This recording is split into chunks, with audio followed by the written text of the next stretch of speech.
Topic का नाम है इलेक्ट्रिक इंडक्शन, हेडिंग डालनी है आपको इलेक्ट्रिक इंडक्शन।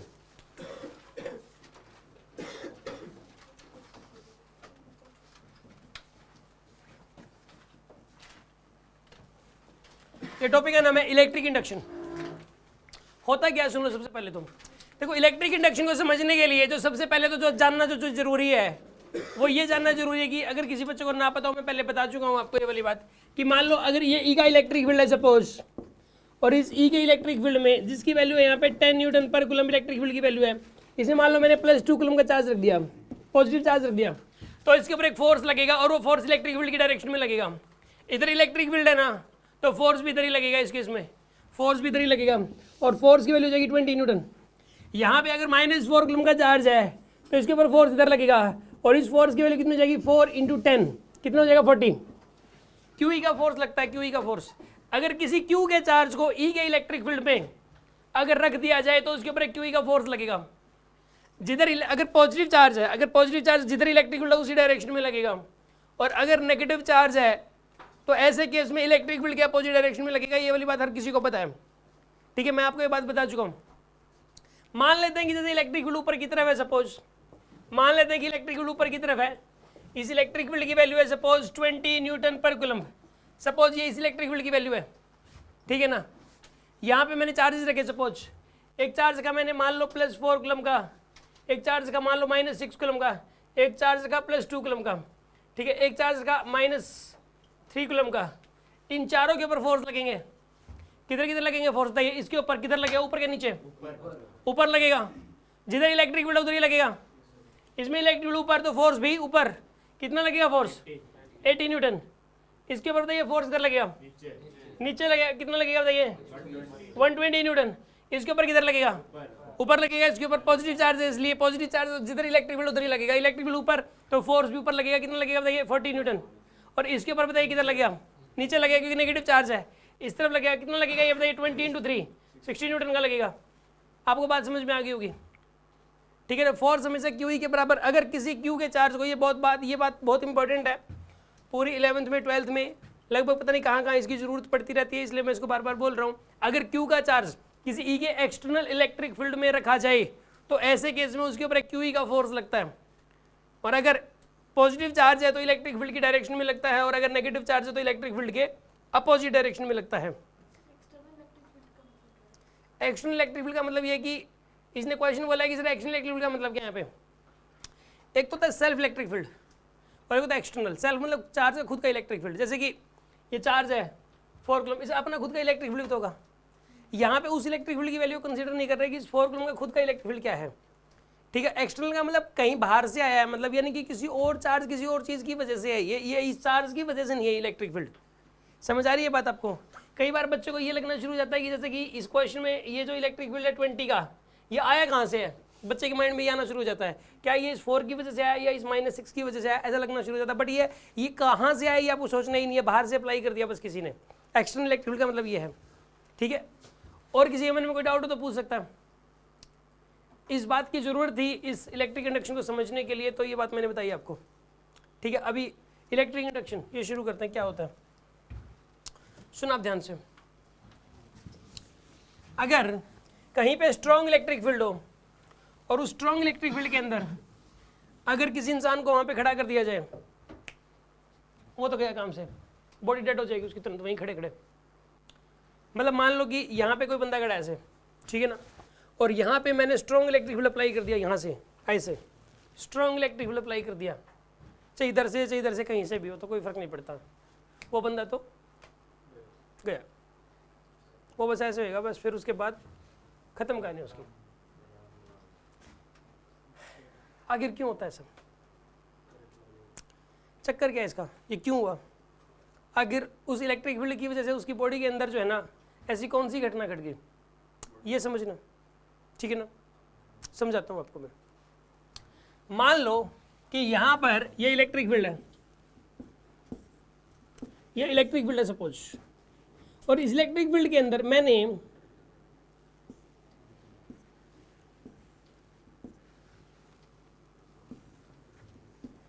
ये इलेक्ट्रिक फील्ड है, इसके अंदर मैंने एक स्लैब रख दी, क्या रख दी मैंने, एक स्लैब। ये स्लैब किस चीज़ की बनी हुई है, कोई भी जनरल मटेरियल उस चीज़ की बनी हुई है, कोई भी जनरल मटेरियल है। जनरल मटेरियल का मतलब ये हुआ, चाहे आप इसको ऐसा कर लो कि आयरन सिल्वर ले लो, आप आयरन की बनी हुई है, या फिर कोई जनरल मटेरियल की बनी हुई है। मतलब जैसे मटेरियल का मतलब कोई भी डाल सकते हो यार। मटेरियल का मतलब ये है कि जैसे कि ये मोबाइल फ़ोन किस चीज़ का बना हुआ है, ठीक है ना, उस चीज़ की बनी हुई एक स्लैब है, ये मान लो आप। जनरल मटेरियल का मतलब ये है, ठीक है ना। अब यहाँ पे आपने एक स्लैब डाल दीजिए। ये इलेक्ट्रिक फील्ड लाइंस, पहले तो क्वेश्चन ये आता है कि जैसे कि ये इलेक्ट्रिक फील्ड जो है ना, यहाँ पे ये एक्शन इलेक्ट्रिक फील्ड है। आप मुझे एक बात बताओ कि ये जो लाइन है क्या इसमें से जाएंगी कि नहीं जाएंगी, या इसे टकरा के रुक जाएंगी, पहले तो मुझे बताओ। क्या ये लाइन है, बीच में आ गया मटेरियल, तो ये लाइन ऐसे जा रही थी, तो इसे टकरा के रुक जाएंगी या इसके आर पार हो जाएंगी, पहले तो ये बताओ आप मुझे। हैं ये मेटालिक मान लो या कोई मान लो यार, आर पार हो जाएंगी, सही है। बीच में अगर दीवार आ जाए, दीवार है मान लो, ये दीवार है, ये वॉल है, एक पत्थर है, पत्थर मान लो, या दीवार का एक पीस मान लो, ऐसे एक ईंट मान लो, ईंट, तो उसको बताइए आर पार कर जाएंगी या फिर टकरा के वहीं रह जाएंगे, बताओ। तो भी आर पार जाएंगे, तो भी आर पार जाएंगी, ये बात दिमाग में सेट करनी है पहले तो। अच्छा, मैं ये एक मटेरियल बहुत ज़्यादा हार्ड ले लिया मैंने। सबसे हार्ड मटेरियल कौन सा दुनिया में? डायमंड। डायमंड बहुत ज़्यादा हार्ड है। डायमंड जो है, जो प्रैक्टिकली एग्जिस्ट भी करता है, और सबसे ज़्यादा हार्ड चीज़ डायमंड है। आपने रख दिया यहाँ पे डायमंड, और ये इतना मोटा। कंक्रीट बहुत हार्ड होता है, जैसे मतलब लॉकर की सिक्योरिटी के लिए कंक्रीट का यूज़ किया जाता है। जो लेंटर होता है कंक्रीट का बनता है।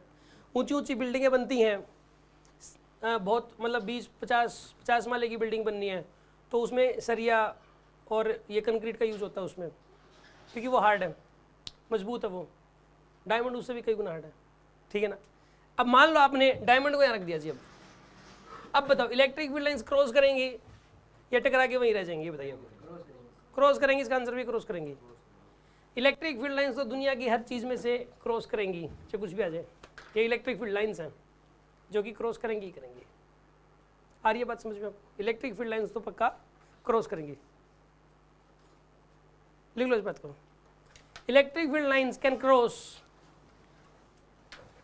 Hardest material on the earth, can cross hardest material on the earth. धरती पे सबसे हार्ड चीज होती है ना,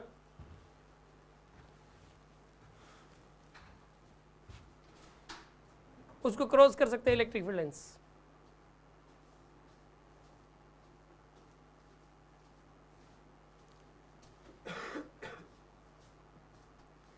दुनिया में जो हार्डेस्ट मटेरियल है उसको भी इलेक्ट्रिक फील्ड लाइंस क्रॉस कर सकती हैं, ठीक है जी। अब सुन लो, अब मुझे एक बात बताओ, बट इसमें होगा ये कि इसके अंदर पॉजिटिव चार्ज भी होंगे, नेगेटिव चार्ज भी होंगे। इसके अंदर ये जो स्लैब है, स्लैब के अंदर क्या होगा बताइए? पॉजिटिव चार्ज भी और लाखों पॉजिटिव चार्ज है और लाखों नेगेटिव चार्ज है। सपोज 1 लाख पॉजिटिव चार्ज है, 1 लाख नेगेटिव चार्ज है मान लो। तो होगा ये कि ये बताइए क्या उन पॉजिटिव चार्ज के ऊपर इलेक्ट्रिक फोर्स लगेगा कि नहीं लगेगा? मुझे बताओ, उन पॉजिटिव चार्ज पे इलेक्ट्रिक फोर्स लगेगा या नहीं लगेगा? ये बता दो। लगेगा। क्यों लगेगा? क्योंकि लाइन इलेक्ट्रिक फील्ड है ना यहाँ पे यार, इलेक्ट्रिक फील्ड इसलिए लगेगा। वो जो पॉजिटिव चार्ज पे फोर्स इधर लगेगा तो वो पॉजिटिव चार्ज इधर आना शुरू हो जाएगा, यहाँ आना शुरू हो जाएगा पॉजिटिव चार्ज ऐसे। और नेगेटिव चार्ज पे फोर्स किधर लगेगा बताइए? इस तरफ लगेगा। तो नेगेटिव चार्ज पे फोर्स लगेगा तो नेगेटिव चार्ज इधर आना शुरू हो जाएगा ऐसे। ये नेगेटिव चार्ज आना, ये इधर आ गया नेगेटिव चार्ज, इधर आ गया पॉजिटिव चार्ज। समझ आ रही है बात आपको? अगर कोई भी मटेरियल रखोगे एक्शन इलेक्ट्रिक फील्ड में तो एक फेज पे आएगा पॉजिटिव चार्ज क्योंकि उसमें फोर्स लगेगा, और इधर भी फोर्स लगेगा नेगेटिव चार्ज पे, तो इस फेज पे क्या आएगा? नेगेटिव चार्ज आएगा। इस पे आ गया पॉजिटिव चार्ज, इस पे आ गया नेगेटिव चार्ज, ठीक है ना। ये जो फेनोमेना हो रहा है, इस पे पॉजिटिव आने का, इस पे नेगेटिव आने का, इसको बोलते हैं इलेक्ट्रिक इंडक्शन। क्या बोलते हैं इसको? Electric induction. और इन चार्जेस को बोलते हैं इंड्यूस चार्जेस। क्या बोलते हैं इन चार्जेस को? Induce charges. और ये हमारी बॉडी की, अगर मैं एक्शन इलेक्ट्रिक फील्ड में खड़े हो जाऊँ ना, मान लो कोई बंदा ऐसे खड़ा हो गया तो इलेक्ट्रिक फील्ड ऐसे अप्लाई, इलेक्ट्रिक फील्ड इधर अप्लाई कर दिया तो इधर तो पॉजिटिव चार्ज आएगा इस वाले फेस पे, तो ठीक है ना। और इस वाले फेस पे क्या आएगा? Negative charge. मेरी बॉडी के सारे पॉजिटिव चार्ज तो इधर चले गए और मेरी बॉडी के नेगेटिव चार्ज सारे इधर आ गए। समझ आ रही है कि बात? नहीं आ रही आपको? एक तरफ पॉजिटिव आ जाएगा, एक तरफ सारा चार्ज कितना जाएगा? कौन सा चार्ज आएगा? एक तरफ नेगेटिव। अरे मानते हो कि नहीं मानते इस बात को? ठीक है, अच्छा अब सुन लो, तो अंदर ही अंदर एक इलेक्ट्रिक फील्ड और जनरेट हो जाएगा, अंदर ही अंदर, पॉजिटिव टू नेगेटिव। हमेशा इलेक्ट्रिक फील्ड लाइंस होती हैं पॉजिटिव टू नेगेटिव होती है इलेक्ट्रिक फील्ड लाइंस, ठीक है ना। इलेक्ट्रिक फील्ड लाइंस होती हैं, ये जो रेड कलर की लाइनें मैंने बनाई है ना, इसको बोलते हैं इंड्यूस्ड इलेक्ट्रिक फील्ड। क्या बोलते हैं इसको? Induced electric field. अब स्लैब के अंदर दो इलेक्ट्रिक फील्ड होंगे, एक तो बाहर वाला एक्सटर्नल वाला और एक इंड्यूस्ड वाला, दो इलेक्ट्रिक फील्ड है और दोनों अपोजिट है एक दूसरे के। लेकिन जो ये इंड्यूस्ड वाला होता है ना, इंड्यूस्ड वाला ये एक्सटर्नल वाले से कम होता है। जो इंड्यूस्ड वाला होता है ये एक्सटर्नल वाले से कम होता है, हमेशा ही कम होता है, हमेशा ही। इंड्यूस्ड वाला इलेक्ट्रिक फील्ड एक्सटर्नल वाले इलेक्ट्रिक फील्ड से हमेशा क्या होगा? कम होगा, always less than external electric field. आगे बात समझ में आपको?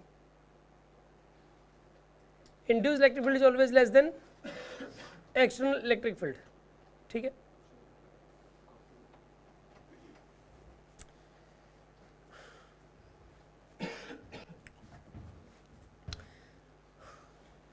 लिखो यार, मैं एक दो लाइन लिखवा रहा हूँ, लिखो आप।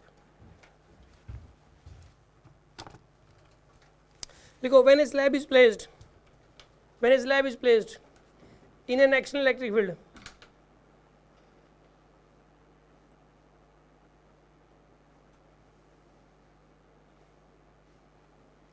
when a slab is placed in an external electric field, in an external electric field, then positive and negative charges induces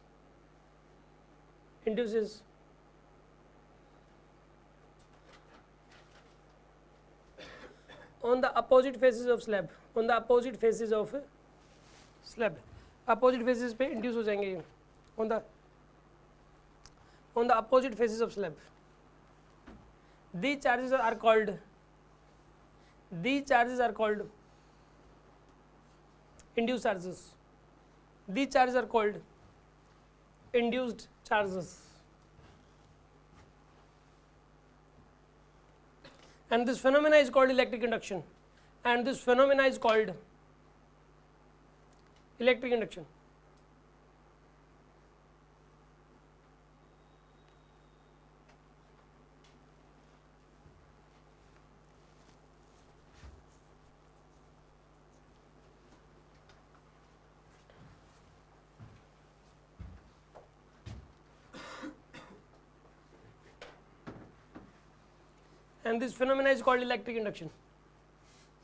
ठीक है जी। अच्छा अब सुन लो, इसके अंदर दो इलेक्ट्रिक फील्ड है यार, ये बात समझ आ गई आपको? मैंने क्या बताया? कोई एक बच्चा एक्सप्लेन करना जरा, क्या बताया मैंने? कौन बताएगा भाई इसको? ईशा बताना, क्या बताया मैंने? सर जब किसी एक स्लैब को एक्सटर्नल इलेक्ट्रिक फील्ड के अंदर रखते हैं, तो अगर एक्सटर्नल इलेक्ट्रिक फील्ड उस तरफ है तो सारे नेगेटिव चार्जेस तो इस तरफ आ जाते हैं, इस कोने पे पॉजिटिव चार्जेस इस तरफ आ जाते हैं, और वो जो चार्जेस हैं, इन चार्जेस को इंड्यूस चार्जेस बोलते हैं, और इस फिनोमिना को इलेक्ट्रिक इंडक्शन बोलते हैं। और इसके अंदर भी एक इलेक्ट्रिक फील्ड जनरेट हो जाता है उस तरफ जो कि एक्सटर्नल से कम होता है। बिल्कुल, उसको इंड्यूस्ड इलेक्ट्रिक फील्ड बोलते हैं। क्या बोलते हैं उस इलेक्ट्रिक फील्ड को?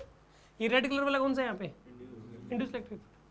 अब एक बात बताओ, इसके अंदर दो इलेक्ट्रिक फील्ड हैं, तो दो हैं तो नेट किधर होगा? नेट उस साइड हो गया यार, नेट तो एक्सटर्नल पड़ा है भाई, एक्सटर्नल पड़ा है, एक्सटर्नल इधर है, इंड्यूस्ड इधर है, तो नेट तो इधर ही होएगा यार। कॉमन सेंस है यार।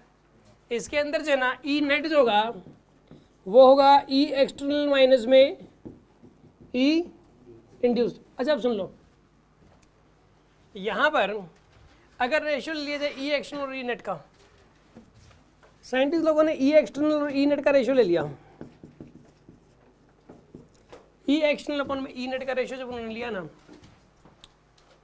वो हर बार कांस्टेंट आ रहा था। मतलब उन्होंने पता क्या किया, इलेक्ट्रिक फील्ड बढ़ा के देख लिया एक्सटर्नल वाला, उनका रेशियो निकाला उन्होंने एक्सटर्नल वाला बढ़ाया, तो फिर ई नेट चेक किया। मान लो कि ई एक्सटर्नल पहले 1 था, ठीक है, ई नेट भी 1 हो गया, फिर उन्होंने ई एक्सटर्नल 2 कर दिया, मतलब बढ़ा दिया, मान लो ई एक्सटर्नल बढ़ा दिया, तो ई नेट भी बढ़ गया, मान लो वो ई नेट 2 हो गया। अगर एक्सटर्नल इलेक्ट्रिक फील्ड बढ़ाओगे तो नेट इलेक्ट्रिक फील्ड बढ़ेगा, एक्सटर्नल इलेक्ट्रिक फील्ड बढ़ाओगे तो नेट इलेक्ट्रिक फील्ड भी बढ़ेगा। मानते हो कि नहीं मानते इस बात को? ठीक है, अच्छा अब सुन लो, फिर बताइए ई एक्सटर्नल 3 कर दिया, क्या हो गया यहाँ बताइए? ई नेट 3 हो गया, वो भी बढ़ गया। मतलब यार ये बाहर का इलेक्ट्रिक फील्ड बढ़ा रहे हो आप, तो अंदर नेट चेक कर रहे हो, अंदर का नेट भी बढ़ता जा रहा है, जैसे जैसे एक्सटर्नल बढ़ा रहे हो नेट भी बढ़ता जा रहा है। रेशियो बार बार कांस्टेंट आएगा, रेशियो बार बार वही आएगा, और इस रेशियो को ही बोलते हैं dielectric constant of the slab. क्या बोलते हैं इस रेशियो को ही बताइए? Dielectric constant of the slab. यही क्या है? वो है डाइलेक्ट्रिक कांस्टेंट वाला, डाइलेक्ट्रिक कांस्टेंट, यही है वो डाइलेक्ट्रिक कांस्टेंट। डाइलेक्ट्रिक कांस्टेंट समझ के, डाइलेक्ट्रिक कांस्टेंट की डेफिनेशन लिखो, ratio of external electric field and the net electric field inside a body. लिखो ratio of external electric field and net electric field inside a body, ratio of external electric field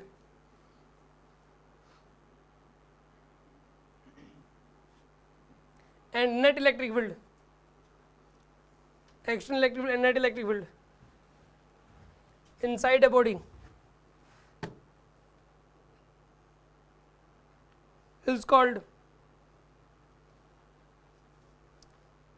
dielectric constant, is called dielectric constant। Dielectric constant का मतलब क्या है? के है यहाँ पे। हाँ जी, डाइलेक्ट्रिक कांस्टेंट का मतलब क्या है यहाँ पे? के। बात समझ में आ गई होगी आपको? एक मिनट ये वाला वापस बताना, ये ई एक्सटर्नल। देखो मान लो कि एक्सटर्नल को बढ़ा दिया आपने, सपोज बाहर वाला इलेक्ट्रिक फील्ड बढ़ा दिया, अगर एक्सटर्नल बढ़ गया तो अंदर नेट चेक किया कितना बनता है, नेट चेक किया, इंड्यूस चेक नहीं किया, तो ई एक्सटर्नल देखा और ई नेट का रेशियो ले लिया, फिर ई एक्सटर्नल को फिर से चेंज कर दिया और फिर ई नेट देखा, मतलब ई नेट भी चेंज हो जाएगा, ई एक्सटर्नल चेंज करोगे तो ई नेट चेंज हो जाएगा, फिर ई नेट को फिर से देखा आपने, फिर से रेशियो लिया, बार बार वही वाला आ रहा है, मतलब हर बार वैल्यू वही रह रही है। मतलब उन्होंने देखा कि ये जो मतलब ऐसा नहीं है कि बाहर का इलेक्ट्रिक फील्ड चेंज करने से इन दोनों का रेशियो चेंज हो रहा है, देखो ई एक्सटर्नल चेंज हो रहा है, ई नेट भी चेंज हो रहा है, लेकिन इनका रेशियो बार बार वही आ रहा था, और उस रेशियो जो वैल्यू आ रही थी उनका रेशियो लेने के बाद ई एक्सटर्नल अपॉन ई नेट करने के बाद जो आ रहा था उसी को उन्होंने डाइलेक्ट्रिक कांस्टेंट बोल दिया। हाँ, ई एक्सटर्नल को मान लो इंक्रीज कर दो, ऐसे एग्जाम्पल के तौर पे अगर आपने उसको इंक्रीज कर दिया, डबल कर दिया, तो फिर ई नेट चेक किया स्लैब के अंदर कितना बनता है, तो वो भी डबल हो गया था, तो रेशियो तो बार बार वही आएगा निकल के, और उस रेशियो को क्या बोल दिया गया? डाइलेक्ट्रिक कांस्टेंट बोल दिया गया। ठीक है ना? देखो मान लो कि सपोज हमें किसी का ना डाइलेक्ट्रिक कांस्टेंट निकालना है, मान लो ईशा का हमें डाइलेक्ट्रिक कांस्टेंट निकालना है। ईशा यहाँ पे, यहाँ इलेक्ट्रिक फील्ड अप्लाई कर दिया 100 न्यूटन पर कूलम का, कितना इलेक्ट्रिक फील्ड अप्लाई कर दिया? 100 का। ठीक है ना? मशीन्स वगैरह ऐसी आती हैं भाई, इलेक्ट्रिक फील्ड की वैल्यू चेक हो जाएगी। ठीक है, इसकी बॉडी के अंदर नेट इलेक्ट्रिक फील्ड इसके अंदर चेक किया गया कि अंदर इलेक्ट्रिक फील्ड एक्सटर्नल वाला कितना होगा? 100 का होएगा। एक चेक किया गया इंड्यूस्ड वाला इलेक्ट्रिक फील्ड 80 का, इंड्यूस्ड वाला मान लो कितना है? 80। वो किस तरफ होगा 80 वाला? एक्सटर्नल इधर है, तो इंड्यूस किधर होगा? इधर। तो नेट कितना हो गया? नेट 20 हो गया, अरे नेट 20 हो गया इस तरफ, नेट 20 हो गया ना। अब बताओ बाहर कितना था? 100, नेट कितना है? 20, 100/20 करो, कितना आंसर आएगा? 5। तो इसका डाइलेक्ट्रिक कांस्टेंट 5 है। कितना हो गया इसका डाइलेक्ट्रिक कांस्टेंट? 5 हो गया। और अब बाहर से 100 का 200 करोगे ना, तो अंदर नेट इलेक्ट्रिक फील्ड 20 का कितना हो जाएगा? 40, ताकि 200/40 की वैल्यू फिर से 5 आए। समझ आ रही है बात आपको? अब तो डाइलेक्ट्रिक कांस्टेंट 5 है तो 5 ही रहेगा इसका डाइलेक्ट्रिक कांस्टेंट, एक बार जो निकल गया वही रहेगा। अरे बात समझ में आई कि नहीं आई आपको? ठीक है ना?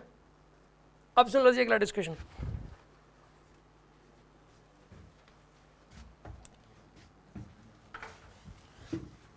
ये नोट कर लिया वैसे भी ने ना।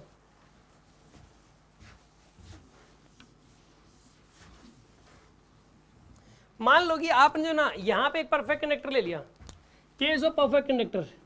देखो दो केस है, एक तो परफेक्ट कंडक्टर का केस है और एक है परफेक्ट इंसुलेटर का केस है।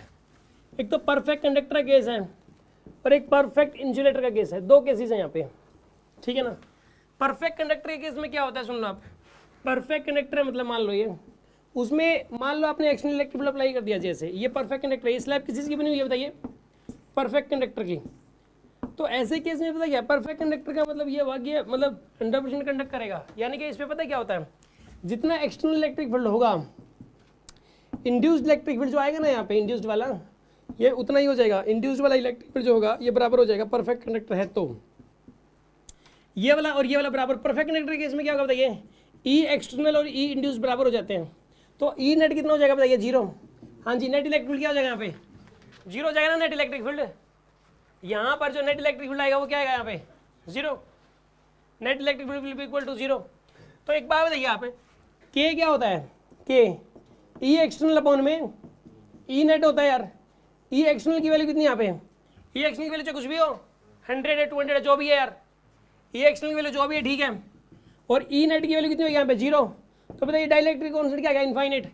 यही वजह होती है कि कंडक्टर का डाइलेक्ट्रिक कांस्टेंट इनफाइनाइट होता है, लिख लो इस बात को, dielectric constant of a conductor is of perfect conductor is infinite.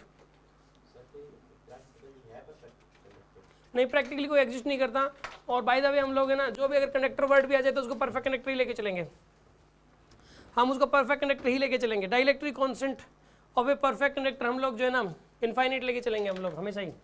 Perfect क्या से परफेक्ट ना हो यार तो भी कंडक्टर इनफाइनाइट लेके चलते हैं, कंडक्टर वर्ड आ गया तो डाइलेक्ट्रिक कांस्टेंट इनफाइनाइट होता है। डाइलेक्ट्रिक कांस्टेंट क्या होता है कंडक्टर का, इनफाइनाइट। इसका रीजन आपको पता लगेगा क्यों होता है इनफाइनाइट, मैंने आपको रीजन भी बताया इसका रीजन क्या होता है बताइए। इसका रीजन यही है यार, ये एक्सटर्नल वाला और इंड्यूस वाला सेम हो जाएंगे और दोनों एक दूसरे को कैंसिल आउट कर देंगे, अंदर नेट इलेक्ट्रिक फील्ड 0 हो जाएगा, अंदर नेट इलेक्ट्रिक फील्ड क्या हो जाएगा, 0। ये वजह इसकी। अच्छा अब सुन लो, परफेक्ट इंसुलेटर में क्या होता है, परफेक्ट इंसुलेटर के अंदर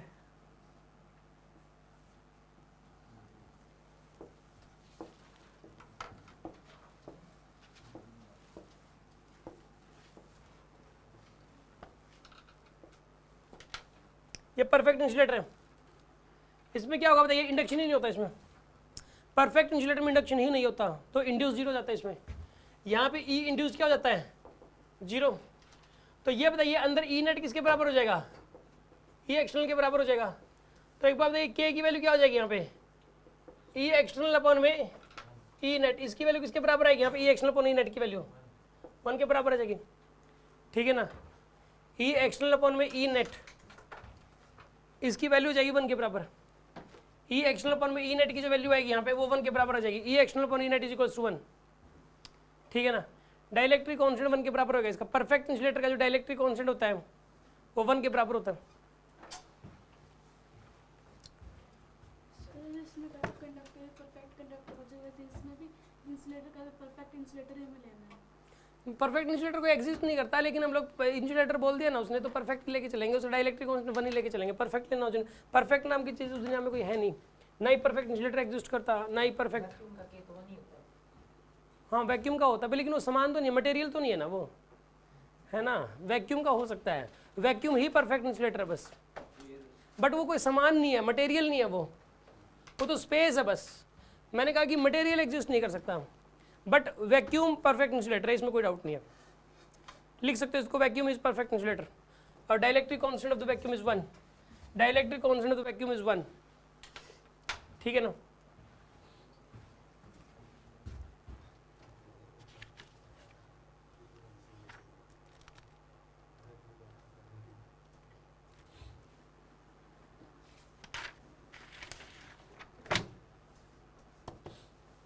रुको, एक्चुअल में एक बात बताओ, परफेक्ट कंडक्टर कितना होगा, डाइलेक्ट्रिक कांस्टेंट 1, परफेक्ट इंसुलेटर क्या हो गया, सॉरी परफेक्ट इंसुलेटर क्या 1, और परफेक्ट कंडक्टर क्या है इनफाइनाइट। तो किसी जनरल मटेरियल का क्या हो जाएगा 1 और इन्फिनिटी के बीच में, लिख लो इस बात को। किसका, तो 1 और इन्फिनिटी के बीच में है ना, ये 1 और इन्फिनिटी के बीच में हो गया ना, वैक्स का 2 है। लिख लो dielectric constant of a general slab, general dielectric constant of a general material क्या होता है बताइए, 0 कहां से आ गया, 1 और इन्फिनिटी के बीच में। इन्फिनिटी किसका है, परफेक्ट इंसुलेटर का, और 1 किसका है, परफेक्ट इंसुलेटर का। जनरल मतलब कुछ भी ले लो, अब इसी रेंज में आएगा, रेंज आ गई है, ठीक है ना, ये आपके पास रेंज निकल के आ गई। हाँ जी, बात समझ में आ गई होगी आपको।